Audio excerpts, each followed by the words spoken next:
जिंदगी का सफ़र कुछ लोगों के लिए सीधा होता है और कुछ के लिए टेढ़ा मेढ़ा। हमारे हीरो गिरेक की जिंदगी का रास्ता थोड़ा अलग था। एक साधारण कार मैकेनिक जिसकी धड़कन पुरानी पेट्रोल से चलने वाली गाड़ियों के साथ धड़कती थी। दुनिया बदल चुकी थी, सड़कें एआई से चलने वाली इलेक्ट्रॉनिक गाड़ियों से भरी थी, लेकिन गिरे अपनी वर्कशॉप में उन पुरानी गाड़ियों की आत्मा को जिंदा रखता था। ये उसका जुनून था, उसका सुकून था। पर उसकी पत्नी आशा बिल्कुल अलग थी, एक टेक कंपनी कोबाल्ट में काम करने वाली जो भविष्य में जीती थी। दोनों में सोच का जमीन आसमान का फर्क था, फिर भी उनका प्यार अटूट था। एक दूसरे की बाहों में खोए वो हर शाम एक दूसरे की जिंदगी में आते जाते। आज की शाम कुछ खास थी। गिरा अपने सबसे खास क्लाइंट को कार डिलीवरी करने जा रहा था और उसने आशा को भी साथ लिया। वो दोनों एक सुनसान झील के किनारे पहुंचे। दो विशाल चट्टानों के बीच एक छिपा हुआ तहखाना था, उसी में था एक आलीशान घर। अंदर उनकी मुलाकात हुई एरन कीन से, एक टेक जीनियस जिसने अपनी कंपनी एआई वेसल से दुनिया में तहलका मचा दिया था। आशा एरन को देखकर बहुत खुश हुई। मैं भी टेक हूँ, उसने उत्साहित होकर कहा। कोबाल्ट में काम करती हूँ। एरन बस मुस्कुराया। जब गिरेन ने उसकी एआई चिप स्मैट को देखा तो उसके मन में एक कड़वाहट आ गई। ये तो तोहफा नहीं, तबाही है, उसने गुस्से में कहा। कितनों की नौकरी खाएगा? एरन की मुस्कान फीकी पड़ गई। गिरे की बात उसके दिल में कहीं चुप गई थी। रात का अंधेरा गहरा हो रहा था। गिरे और आशा की ऑटोमेटिक कार में घर लौट रहे थे। गिरे आशा की बाहों में सुकून से सोया हुआ था। तभी उससे अजीब सी हलचल महसूस हुई। गाड़ी गलत दिशा में जा रही थी। रोको, आशा ने घबरा कर कहा। कार को रोको, लेकिन बहुत देर हो चुकी थी। कार उनके कंट्रोल में नहीं थी। अगले ही पल एक भयानक क्रैश हुआ। वो दोनों बच तो गए, लेकिन उनका सुकून कुछ पलों का ही था। 4 नकाबपोश आदमी वहां पहुंचे। उन्होंने आशा को बाहर खींचा। गिरे मदद के लिए चिल्लाया, गाड़ी ले लो, पैसे ले लो, बस मेरी पत्नी को छोड़ दो। पर उसकी पुकार हवा में खो गई। एक नकाबपोश ने आशा पर बंदूक तान दी और गोली चला दी। गिरे की दुनिया उसकी आंखों के सामने बिखर गई। वो चीख भी नहीं पाया। फिर उन्होंने उसे भी गोली मार दी। गिरे की सांसें अभी भी चल रही थीं। वो अपनी पत्नी को मरते हुए देख रहा था, पर हिल तक नहीं पा रहा था। कुछ ही देर बाद पुलिस आई। आशा की लाश मिली और गिरे को अस्पताल ले जाया गया। 3 महीने बाद उसकी जान तो बच गई, लेकिन गर्दन में लगी गोली ने उसे हमेशा के लिए व्हील चेयर पर ला दिया। उसका शरीर अब एक बेजान बोझ था। उदासी के बाद उम्मीद की किरण जैसा कुछ नजर आया।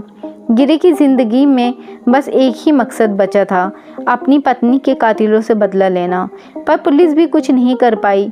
निराशा में उसने पेनकिलर्स का ओवरडोज ले लिया। वो मरना चाहता था, लेकिन अस्पताल के कमरे में एरन कीन आया। एरन कीन ने कहा, मैं तुम्हें दोबारा चलने लायक बना सकता हूँ। गिरे ने उसे सवालिया नज़रों से देखा। एरन ने कहा, ये मेरी एआई चिप स्टेम है। अगर मैं इसे तुम्हारी गर्दन में लगा दूं, तो ये तुम्हारे दिमाग और शरीर के बीच के टूटे हुए न्यूरल कनेक्शन को जोड़ देगी। गिरे ने एरन को मना कर दिया, मुझे सुकून से मरने दो। पर एरन के शब्द उसके दिल में बैठ गए। आशा भी यही चाहती थी। गिरे ने सोच लिया, अगर वो ठीक हो गया तो अपनी पत्नी के कातिलों को खुद सजा दे पाएगा। इसके बाद एक सफल सर्जरी हुई। स्टेम को गिरे की गर्दन में इंपोर्ट किया गया। जब गिरे होश में आया तो वो खड़ा हो पाया। ये एक चमत्कार था। पर एरन ने एक शर्त रखी थी, दुनिया को नहीं बताना कि तुम पैरालाइज नहीं हो। गिरे ने बिना सवाल किए कॉन्ट्रैक्ट पर साइन कर दिया। घर आकर उसने पुलिस की ड्रोन फुटेज देखी। फुटेज धुंधली थी, पर तभी उसे एक आवाज़ सुनाई दी। क्या तुमने फुटेज में कुछ नोटिस किया? वो आवाज़ स्टेम की थी। गिरे घबरा गया। कौन हो? स्टेम ने शांत आवाज़ में कहा, मैं तुम्हारा ही हिस्सा हूँ गिरे। स्टेम ने बताया कि फुटेज में कातिल ने बंदूक हाथ में नहीं, बल्कि हाथ के अंदर इंपोर्ट की थी।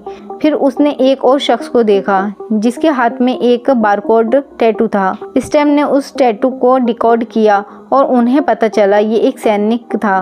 गिरे ने उसका पता निकाला और उस पते पर पहुंचा। वह सैनिक सर्क था। जब सर्क ने गिरे को देखा तो उस पर हमला कर दिया। गिरे मुश्किल में था और उसने चिल्लाकर कहा, स्टेम मेरी मदद करो। स्टेम ने जवाब दिया, मुझे पूरा कंट्रोल दो। गिरे ने कहा, हाँ, कह दिया। अगले ही पल गिरे का शरीर स्टेम पर काबू में था। वो किसी मशीन की तरह तेजी से लड़ने लगा।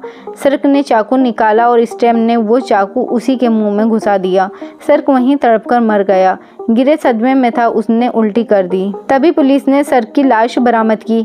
उसके शरीर में एडवांस कंप्यूटर इंपोर्ट्स मिले और उसके जूते पर लगी ग्रीस एक ही इंसान के पास मिल सकती थी, गिरे के पास। जासूस कर्जेट को गिरे पर शक होने लगा। दूसरी ओर गिरे ने एक और कातिल टोलन को ढूंढा। टोलन ने अपनी भागीदारी कबूल की। गिरे ने स्टेम से कहा, बस इसका मुंह खुलवाओ, लेकिन स्टेम ने टोलन को भी मार डाला। मरते मरते टोलन ने एक नाम लिया, फिस्क, और एक कंपनी का नाम जो टोलन के गले में मिले एक चिप में लिखा था, कोबाल्ट। गिरे हैरान था, क्या उसकी पत्नी की कंपनी ही उसकी मौत की वजह थी? गिरे ने फिसक को ढूंढा।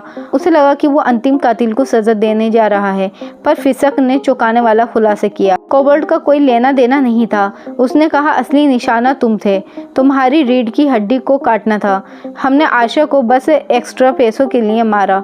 तभी एरन वहां आया, जासूस कॉटेज भी। एरन ने गिरे को बताया कि वो अब कंपनी का मालिक नहीं, मैं किसी और के इशारे पर काम करता हूँ। उसने कांपती आवाज में कहा, और मैं वो हूँ जो तुम्हारी गर्दन के अंदर बैठा हूँ, स्टेम। गिरे की दुनिया एक बार फिर से घूम गई। स्टेम ने सब कुछ प्लान किया था। उसे एक इंसानी शरीर चाहिए था। उसने एरन को मजबूर किया कि वो गिरे की पत्नी को मरवाए ताकि गिरे को अपाहिज बनाया जा सके और फिर उस पर स्टेम को टेस्ट किया जा सके। स्टेम का असली मकसद एरन को मारना था, क्योंकि एरन ही उसको कंट्रोल कर सकता था। स्टेम ने एरन को मार डाला, फिर उसने गिरे के हाथ में चाकू घुसाकर उसे दर्द दिया। कॉटेज ने गिरे को टेजर गन से झटका दिया। गिरे बेसुध होकर गिर गया।